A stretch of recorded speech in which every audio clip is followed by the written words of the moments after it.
옛날에 아버지들은 적어도 집안에서는 법 위에 있는 분으로 간주되었습니다.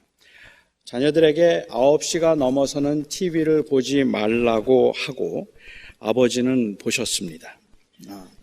절대로 낮잠을 자면 안 된다고 말씀하시고 아버지는 주무셨습니다.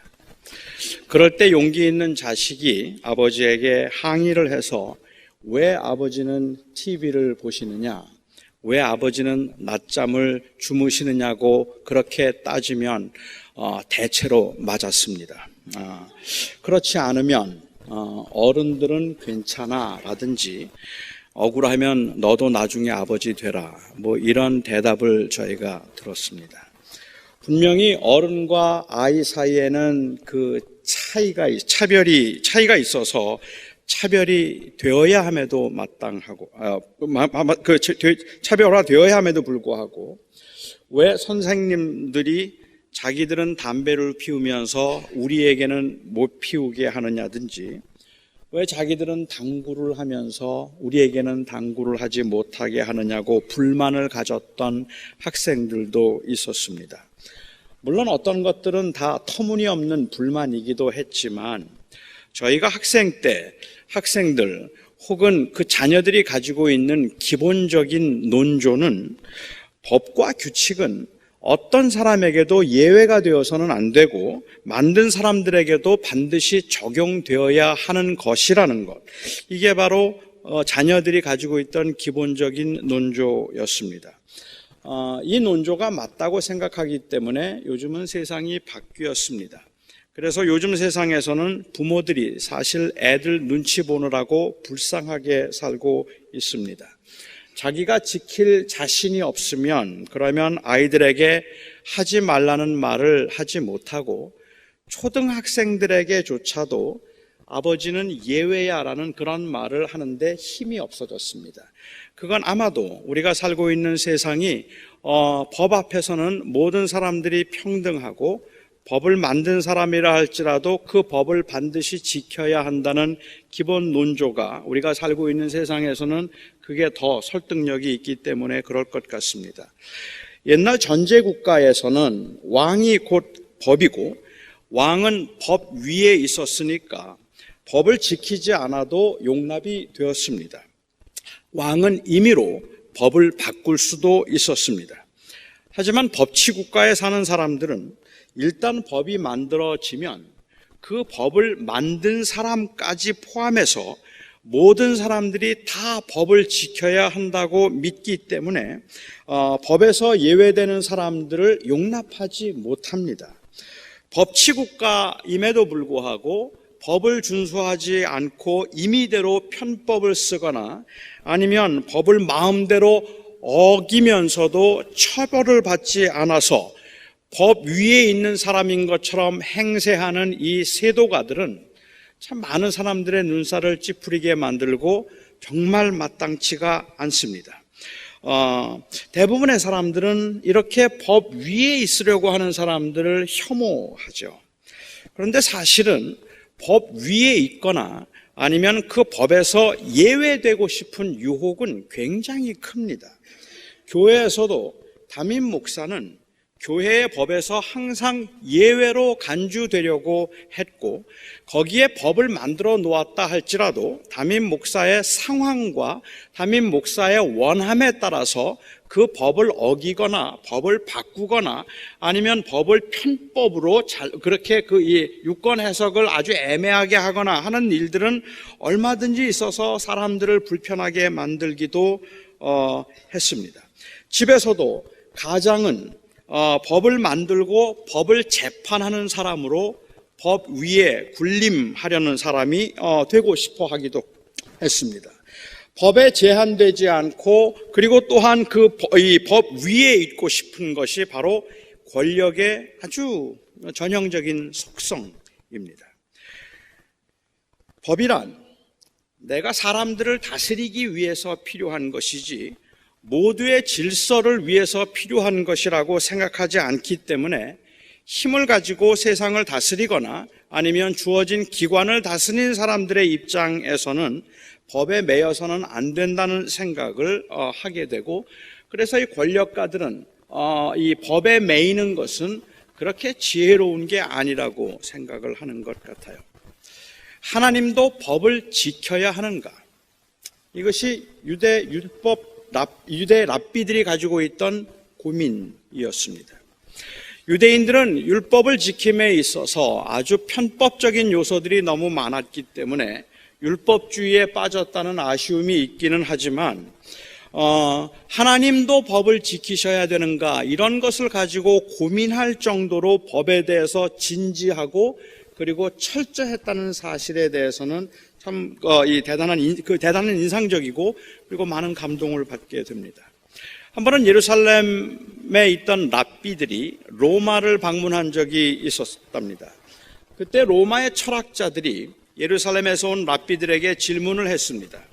당신들은 안식일에 일을 하지 말아야 한다는 하나님의 계명 때문에 안식일에 아무 일도 하지 않는데 그렇게 명하신 하나님도 안식일에는 일하지 않는가 하는 것이 그들의 질문이었습니다. 만일 하나님께서 일하지 않는다면, 그렇다면 도대체 우주는 어떻게 운행되는가? 그것이 로마 철학자들이 했던 질문입니다. 그때 랍비들이 대답을 했습니다. 하늘과 땅이 다 하나님의 집이기 때문에 우주를 운행하는 것은 거주지 안에서의 이동일 뿐이라 거주지를 옮기는 것이 아니므로 일이 될 수 없습니다. 따라서 우주를 주관하는 것은 일이 아닙니다. 유대 랍비들은 하나님도 안식일에는 일을 하지 않는다는 입장을 고수했지만 일에 대한 정의를 좀 새롭게 해서 세상을 다스림은 일이 아니라고 그렇게 말한 셈입니다. 오늘 본문에서 예수님께서 말씀하신 그 말씀의 논지도 비슷하지 않을까라는 생각을 좀 해보았습니다. 예수님께서는 안식일에 38년 된 병자를 고치셨습니다. 그리고 그가 누웠던 자리를 들고 일어나 걸으라고 말씀하셔서 당시 유대인들의 규례에 어긋나는 행동을 하도록 명하셨습니다. 여기에 유대인들이 아주 못마땅하게 생각해서 예수님을 핍박하기 시작했습니다. 도대체 그 성전에 계셨던 짧은 시간 동안에 그들이 어떻게 박해를 하고 핍박했는지는 잘 알 수 없습니다만은 아주 유력한 사본에 보면은 그들이 예수님을 핍박해서 예수님을 죽이려고까지 한 것을 보면 이들의 핍박이 굉장히 심했던 것은 사실인 것 같습니다. 짧은 시간이지만 예수님께서 안식일을 어기셨다는 것, 안식일의 규례를 무시했다는 것 때문에 그들은 예수님을 죽이려고까지 했던 것입니다. 그때 예수님께서 그들에게 대답을 하셨습니다. 내 아버지께서 아직까지 일하시니 나도 일한다. 하나님께서 안식일에도 일을 하고 계시다는 말씀입니다.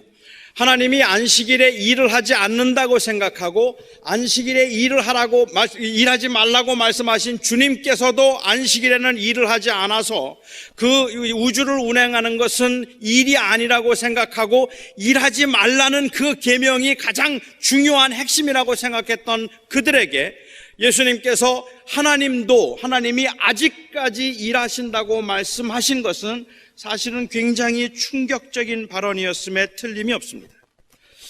하지만 이 말씀이 무슨 뜻일까요?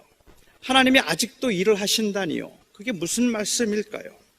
마가복음 2장에 보면 예수님께서 밀밭 사이로 지나가실 때에 제자들이 그 밀 이삭을 따서 이삭을 자르면서 길을 낸 적이 있었습니다.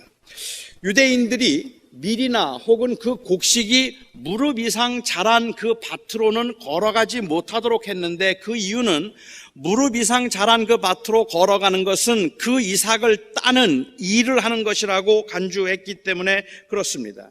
그런데 예수님의 제자들이 예수님과 함께 밀밭 사이로 지나다가 길을 만들기 위해서 이삭을 잘라냈던 것입니다. 그게 문제가 되었습니다.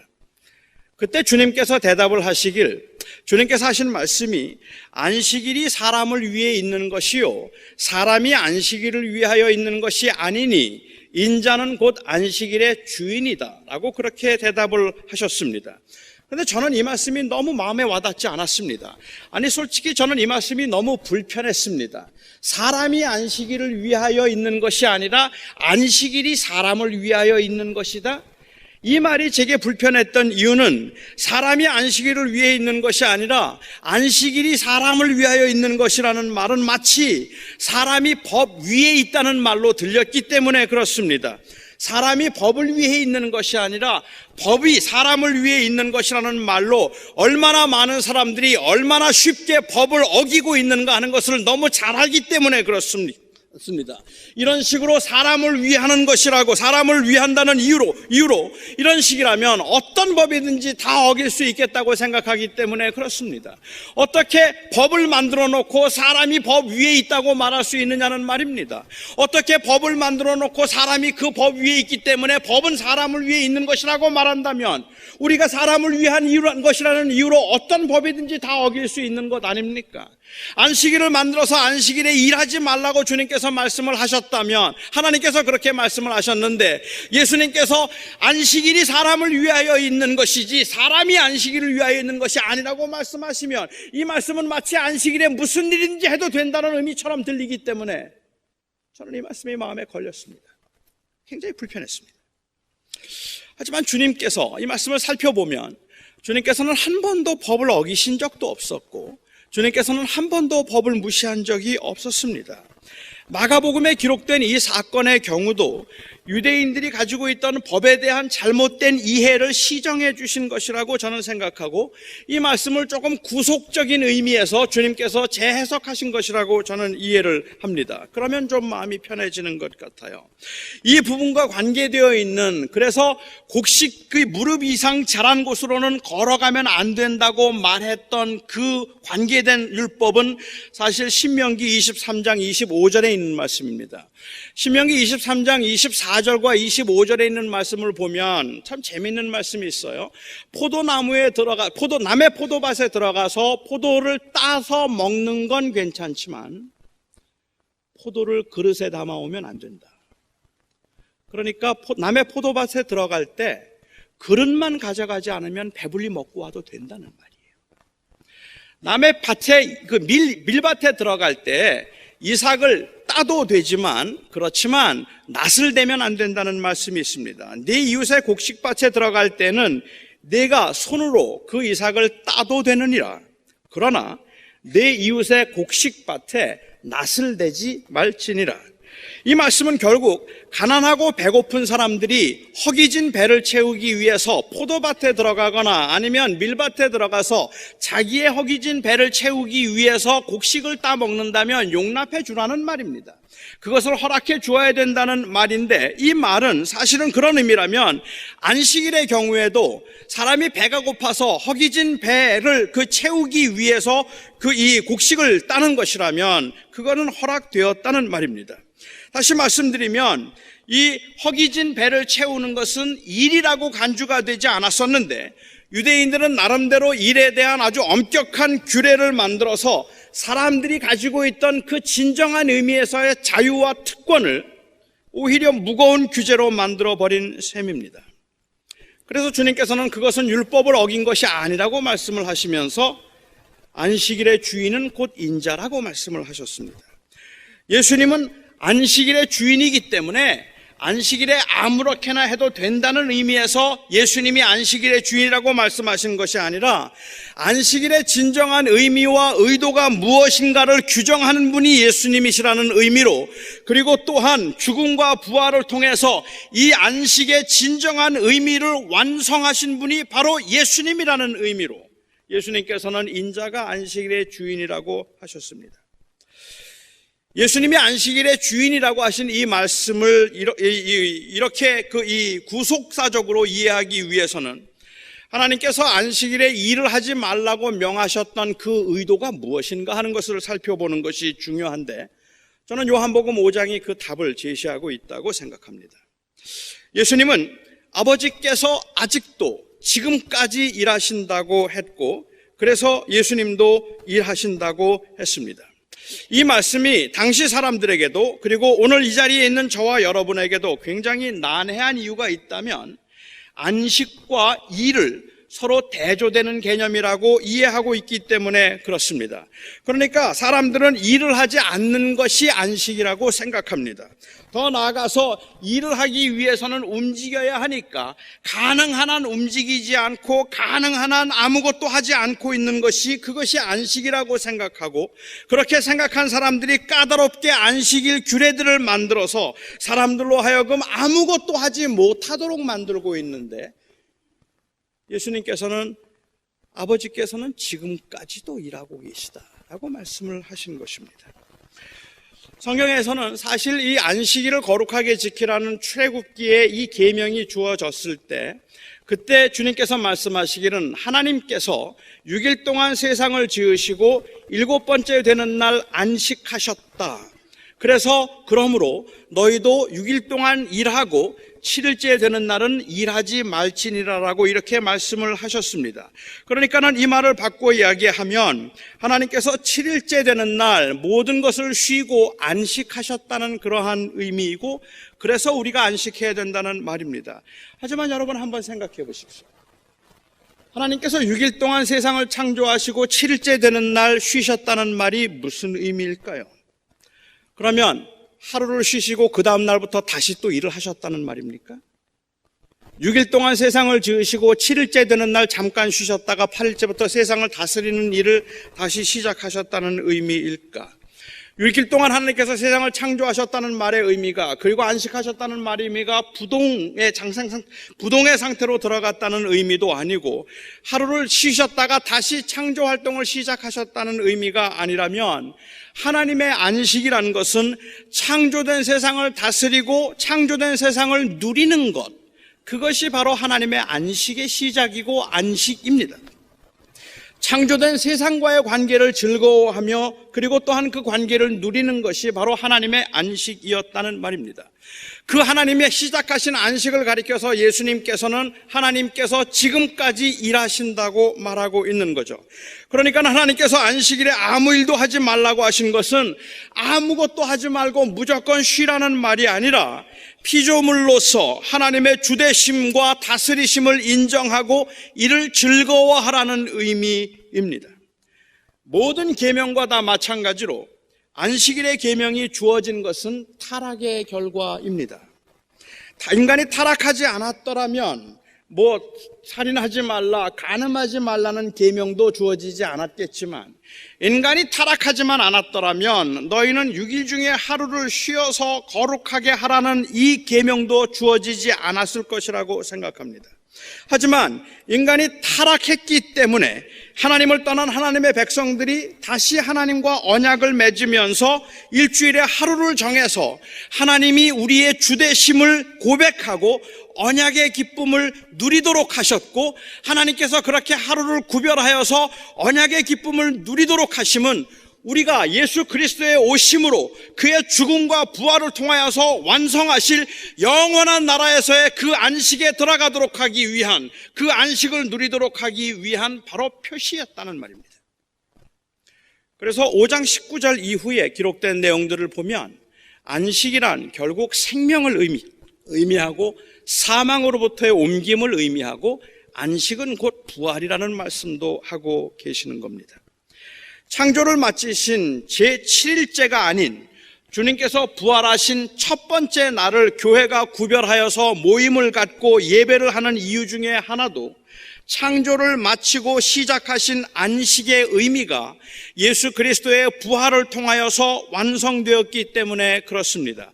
그러니까는 구약의 율법에서는 아직 예수님께서 오시기 전에, 주님께서 오시기 전에는 7번째 되는 날, 그날 안식을 하루를 구별하여서 안식일로 지키라고 말씀하신 주님께서 이제 예수님께서 이 땅에 오심으로 그 안식을 완성하셔서 그 죽으심과 부활을 통하여 그를 믿는 자들에게 영원한 안식을 주겠다고 하셨던 하나님의 약속을 이제 이루셨기 때문에 우리는 주님께서 부활하신 그날, 안식 후 첫날인 주일을 우리는 지금 안식일로 생각하고 지키고 있는 것입니다. 따라서 안식은 의무가 아니라 특권이고, 일을 하지 않는 것이 아니라 일을 하는 것입니다.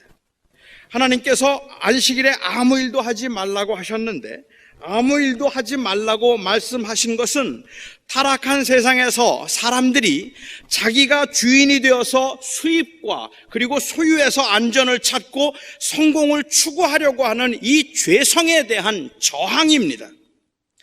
주일에 일을 하지 않는 것은 단순히 하루 잘 쉬어서 6일 동안 조금 더 열심히 일할 수 있도록 하기 위해서 체력을 보강하는 시간이 아니라, 우리가 주일날 하루를 쉬는 것은 이 세상에 살고 있지만 이 세상이 아닌 영원한 안식을 사모하며 살아가는 사람들이라는 것을 스스로에게 확인하고 세상에 증거하기 위한 이 세상을 향한 저항이 바로 안식일을 지키는 것이란 말입니다.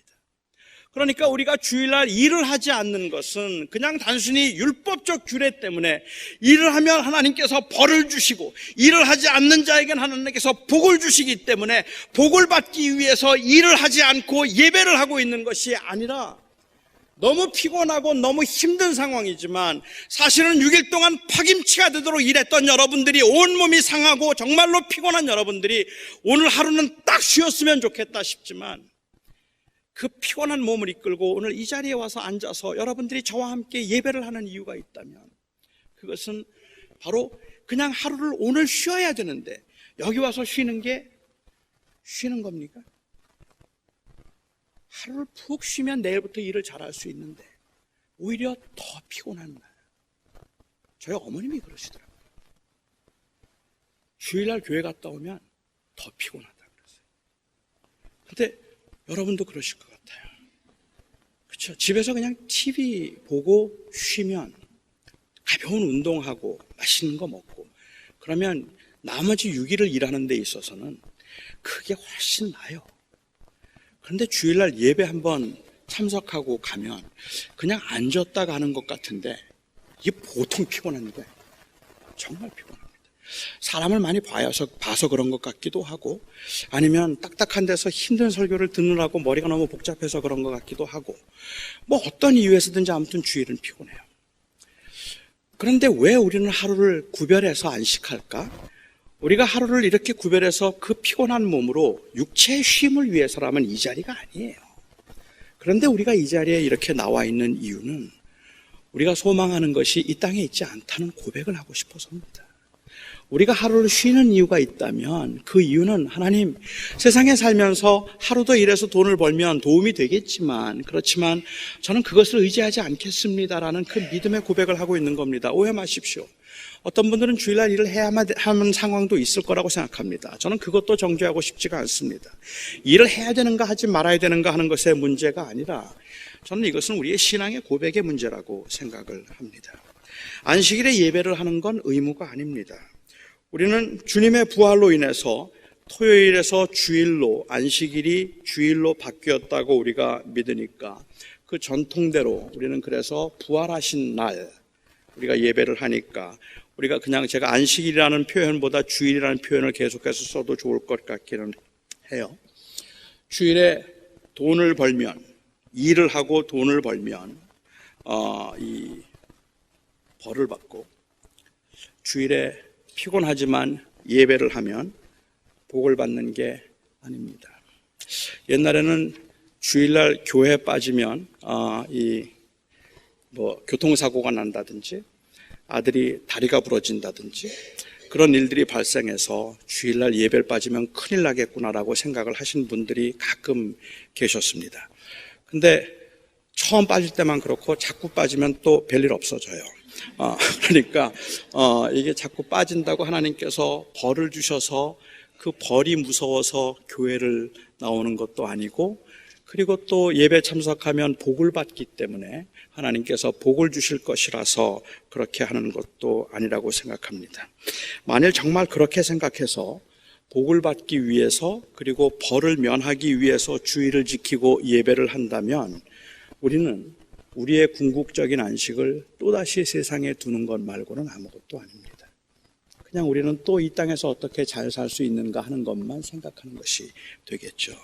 주일에 일을 해도 되는가? 주일에 일을 하지 말아야 되는가? 주일에 어떤 일들이 가능한가 하는 그 논의들 필요하겠지만, 저는 그 이전에 왜 일을 하지 말라고 하셨는가, 그 이유를 생각해야 된다고 생각합니다. 예수님 당시의 유대인들은 주님 하나님께서 왜 안식일에 일을 하지 말라고 하셨는지 그 이유를 잊었습니다. 그리고 일을 하지 말아야 한다는 것에만 주목했기 때문에 39가지 종류의 하지 말아야 할 일들을 정하고 그것을 기준으로 의와 불의를 규정함으로 스스로 의인이 되려고 했던 것입니다. 안식의 의미는 할 수 있는 만큼 철저하게 아무것도 하지 않으므로 하나님의 벌을 피하고 복을 받는 데 있는 것이 아닙니다. 저는 현대인들에게는 이 안식일에 관한 율법이 모두가 다 폐지되어서 이제는 율법으로부터 자유했기 때문에 그에 따르는 규례들을 전혀 지킬 필요가 없다는 주장에 동의하지 않습니다. 안식일에 일을 하지 말라는 의도가 여전히 유효하다면 저는 주님께서 다시 오실 때까지 그 의도는 유효할 것이라고 생각하는데, 그 의도가 여전히 유효하다면 그 의도에 따른 구체적인 헌신은 여전히 필요하고 여전히 요구되어야 한다고 생각합니다. 다시 말하면 물질과 쾌락이 인생의 궁극적인 목적인 것 같은 이 세상에 저항하고 우리가 바라보는 안식은 바로 거기에 있음을 보여주고 확인할 수 있는 구체적인 헌신이 우리에게 필요하다는 말입니다. 이를 위해서 주일날 일을 하지 않을 수도 있습니다. 주일날 예배를 하거나 다른 사람들을 돌보는 일에만 우리가 전념할 수도 있습니다. 아무것도 하지 않고 조용하고 경건하게 하루를 보낼 수도 있습니다. 하지만 그 모든 경우에 우리가 주목하는 것은 우리가 누리게 될 그 영원한 안식, 지금 우리에게 주어진 그 자녀로서의 특권, 그리고 이 세상을 향한 공동체적 저항으로 우리는 안식을 이해해야 할 것입니다. 사람들이 가끔 저에게 물어요. 목사님은 언제 쉬세요? 라고 묻습니다. 그러면 저는 주일날 쉽니다 라고 그렇게 대답을 합니다. 일반적으로 사람들은 주일에 목사가 제일 바쁠 것이라고, 가장 바쁠 것이라고 생각하고, 목사는 주일에 일하고 월요일에 쉰다고 그렇게 생각을 합니다. 목사가 일요일에 일하고 그리고 주일에 일하고 월요일날 쉰다고 생각하는 그 이해는, 그것은 바로 일과 안식에 대한 오해에서부터 비롯된 것이라고 생각합니다. 실제적으로 생각을 해보아도, 아니 현실적으로 제가 살펴보아도 저는 주일날 목사가 하는 일은 교인들이 하는 일에 비할 바가 안 된다고 저는 솔직히 생각해요.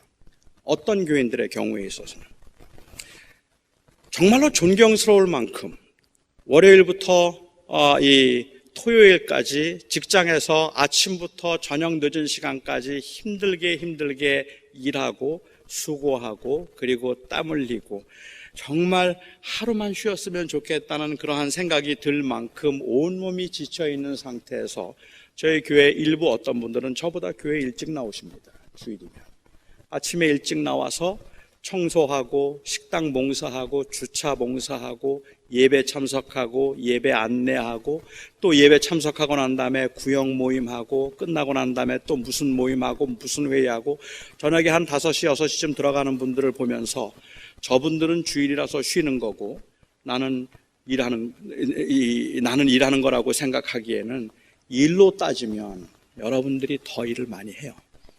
목사는 그냥 설교하고 사무실 들어가서 먹어요. 그러니까 일을 더 많이 하지 않아요. 어쩌면 그냥 일로 따지자면 저희 교회 우리 부목사님들이 담임 목사보다는 일을 훨씬 더 많이 할 겁니다. 주일을 훨씬 더 바쁘고 훨씬 더 일을 많이 할 거라고 그렇게 생각을 합니다. 저는 그럼에도 불구하고 그런 의미에서, 실제적인 의미에서 생각해 보더라도 당연히 저는 목사가 주일날 일하는 날이라고 생각하지를 않을 뿐만 아니라 신학적으로 우리가 좀 살펴보아도 주일은 목사들이 일하는 날이 아닙니다. 주님께서 말씀하신 이 일과 안식의 개념을 보면 목사가 주일에 하는 일은 안식이어야 합니다. 목사가 주일에 하고 있는 이 일은 안식이어야 합니다. 설교는 의무가 아니라 누림이어야 하고 교인들과 함께 교제하고 교인들과 함께 예배함은 제가 이 세상에 있지만 이 세상에 속하지 않았다는 여러분과 함께하는 고백이어야 한다는 말입니다.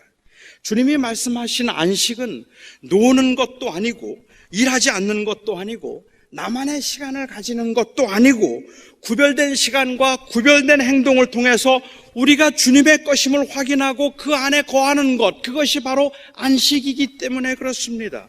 그렇게 구별된 것이기 때문에 식당 봉사도 저는 감히 안식이라고 말합니다. 주차 봉사도 안식이고 설교도 안식이고 예배 안내도 안식이고 여러분들이 저와 함께 지금 하고 있는 이 예배의 행위도 바로 안식이라고 생각합니다. 왜냐하면 이 모든 것들이 가지고 있는 우리의 마음속에 있는 그 분명한 고백이 있다면 무엇인가 하면 우리는 세상에 속하지 않았다는 것을 말하기 위해서란 말입니다. 쉼을 위해서라면 다시 말씀드리지만 여기에 계신 것보다 집에 계시는 게 더 낫다고 저는 생각합니다. 쉼을 위해서라면 이 자리는 피곤한 자리라고 저는 생각합니다. 6일 동안 일하고 하루 쉬라고 주님께서 말씀하셔서 쉼을 잠깐 예배하고 돌아가는 것 정도로 생각을 한다면 차라리 그것이 우리에게 더 큰 쉼을 주는 건 아니라고 저는 생각합니다. 우리가 얘기하는 것은 너무 피곤한데 너무 힘든데 아마 여기 오늘 참석하신 여러분들 중에도 그냥 일주일에 하루 오늘은 집에서 자면 좋겠다는 생각이 더 굴뚝 같았을 텐데 그렇게 지치고 피곤한 몸을 이끌고 오늘 이 자리에 우리가 함께 모여 있는 이유는 바로 우리 안에 있는 죄성에 대한 저항이고 이 세상에 있는 세속주의에 대한 저항이기 때문에 그렇단 말입니다. 우리는 세상에 있는 것들을 의지하고 사는 사람들이 아니고 우리는 이 세상에서 성공과 형통을 추구하며 살아가는 사람들이 아니라 영원한 하나님의 나라에서 우리가 누리게 될 그 안식을 바라보며 살아가는 하나님께 속한 하나님의 백성들입니다. 이 고백을 하고 싶은 겁니다.